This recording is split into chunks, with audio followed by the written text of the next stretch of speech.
মোটামুটি একটু সংক্ষেপে বলেন কি চাচ্ছেন?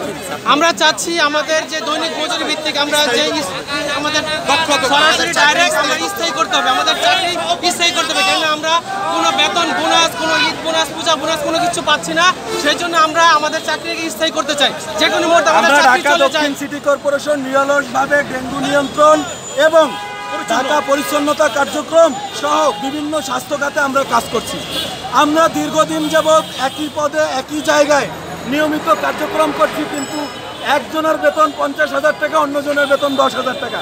এই বৈষম্যের শিকার হয়ে আমরা এই বৈষম্য আমরা চাই না।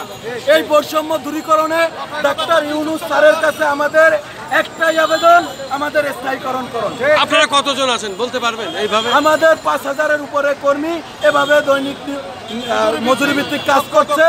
দক্ষ এরা একটি কালো আইন 2018 সালে একটি কালো আইন স্বৈরাচারী সরকার গঠন করেছিল। সেই আইনে আমরা 64(2) দ্বারা আইন বাতিল করে, এই কালো আইন বাতিল করে আমাদের দাবি আমাদের মানতে হবে, চাকরি স্থায়ীকরণ করতে হবে। ধন্যবাদ আপনাকে।